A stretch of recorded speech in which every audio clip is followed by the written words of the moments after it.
Ah, je me trouve là devant la fameuse mosquée Moesber, ou bien la grande mosquée de rite ibadite, donc qui date de la fin du 3e siècle de l'ère musulmane, de l'Hégire, début du 4e siècle, ce qui correspond au 10e siècle de l'ère chrétienne. La mosquée donc a été fondée par Abu Musber al-Yahrasni et achevée par son fils Zacharie et Vassil, donc au 10e siècle. C'est une mosquée médersa, ou bien école coranique, où on y enseignait justement les préceptes de l'islam. On y enseignait la théologie avec ses différentes branches, telles que d'abord l'exégèse du Coran, la jurisprudence, la tradition des prophètes. On y enseignait aussi le Coran, et on apprenait aussi aux enfants à lire et à écrire. Mais donc c'était une grande mosquée donc de rite ibadite. Alors les étudiants en théologie donc venaient d'entendre partout de l'île de Djerba et même du continent pour y apprendre les sciences de la théologie selon l'école de pensée ibadite. D'ailleurs, en face de moi, donc, ce sont toutes ces pièces-là servaient de logement pour les étudiants en théologie. Et là, je me trouve dans le grand patio de la mosquée, de la mosquée. Et vous allez donc voir le nombre de niches là réservées justement aux cheikh, ou autrement précepteurs, ou encore savants, ou bien docteurs en loi musulmane, alors qui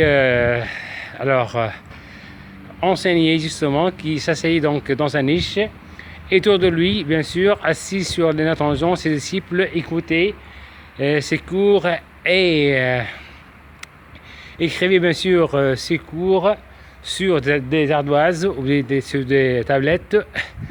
Alors, le tout formait ce qu'on appelle un cercle d'enseignement. Donc voilà, une première niche. Donc chaque cheikh, bien sûr précepteur ou bien docteur en loi avait sa propre spécialité, donc soit l'exégèse du Coran, soit la tradition des prophètes, soit la jurisprudence ou autre bien sûr branche de l'islam. Voilà une deuxième niche. Encore une troisième. Voilà, j'ai fait le tour donc de la mosquée. Voilà. Là, voilà, donc il y a notre niche là, toujours construite en direction de l'est de la Mecque, de la Kaaba. Voilà. J'ai fait le tour toujours de la mosquée. Voilà. Une autre donc niche, voilà, réservée à un cheikh, un autre cheikh, ou bien un autre précepteur ou érudit là, voilà. Une grande citerne, voilà. Elles ont petit pic donc de logement, voilà. Donc là c'était l'ancienne salle des ablutions, l'ancienne salle des ablutions, voilà.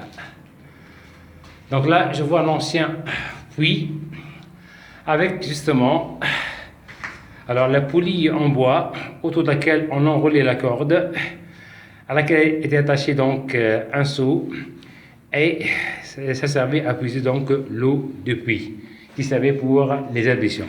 Donc la salle des ablutions, voilà.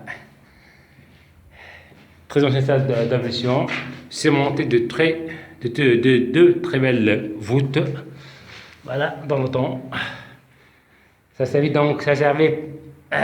pendant des siècles là, de salle d'ablution, parce qu'on a construit plus loin donc de nouvelles salles d'ablution plus modernes, équipées en eau courante, eau chauffée aussi.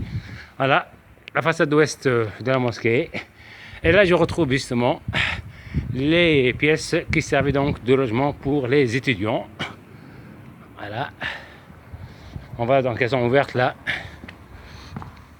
Voilà. Voilà une.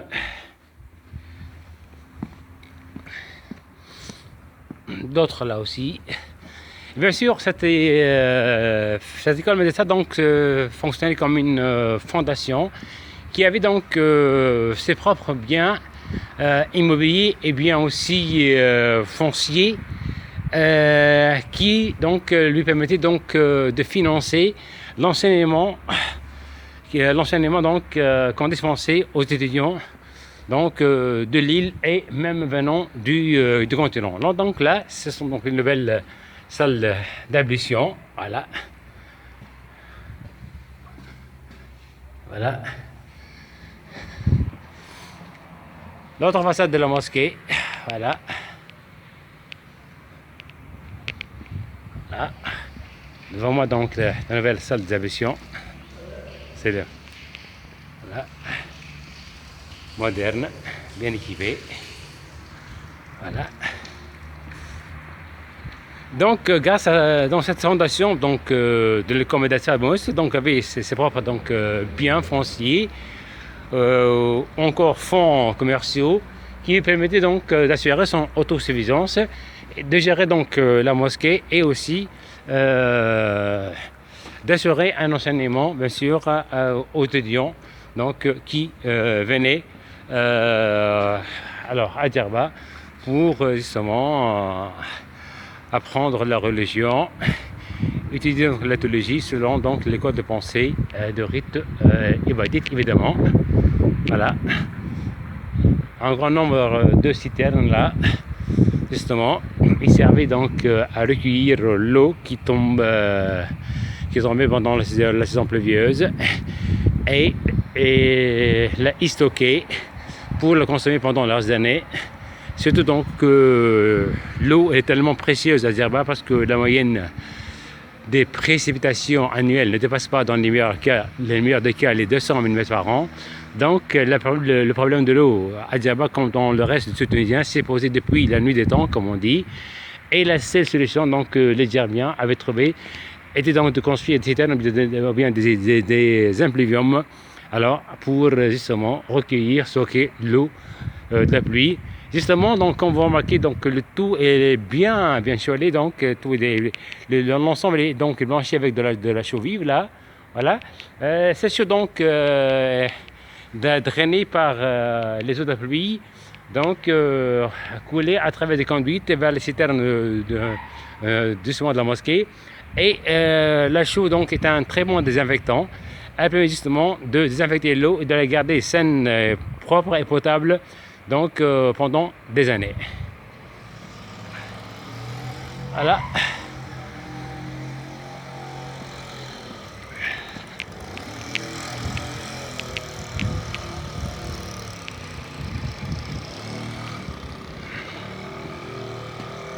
Alors donc ce panneau en marbre là qui indique justement donc que la fondation donc de la mosquée donc s'est faite par Abou Moussouri Rasni. Donc vers la fin du IIIe siècle, puis achevé par son fils Fassi Zakaria dans la moitié du IVe siècle donc de l'Hégire. Et donc la mosquée donc est une mosquée médersa, bien que coranique. Là donc je vois le petit escalier duquel longtemps on faisait l'appel à la prière. Ce que l'on voit donc là, c'est le portique là qui servait aussi à y prier. Notamment pendant les mois chauds de l'année, surtout pour la prière de crépuscule, la prière du soir. Et là, c'est l'intérieur de la mosquée. Voilà. Voilà, l'intérieur de la mosquée. Sobre, austère, presque pas de décoration, à part les gravures là, en relief. En haut du mihrab, donc de la niche que j'ai donc filmée. Et ces gravures donc sont un motif floraux ou géométriques, sans plus. Sinon, quelques gravures du Coran. Voilà. Voilà donc c'est très belle gravure en relief. Voilà. Le mihrab. Les très hautes arcades de la mosquée. Et les très belles voûtes. Voilà. Imaginez donc qu'elle date du Xe siècle. Elle a plus que 8 siècles donc d'âge. Voilà. Voilà. Une inscription là, en relief. Il a aussi donc au haut du panneau, je peux lire donc au nom de Dieu clément, miséricordieux. J'atteste qu'il y a un seul unique Dieu et que Mohamed est son prophète. Voilà. Il y a aussi un verset coranique là. Voilà. La simplicité donc de ce mihrab là. Voilà. C'est la simplicité qui fait donc c'est de la simplicité que la mosquée donc tire sa beauté, voilà, et son charme. Voilà tout.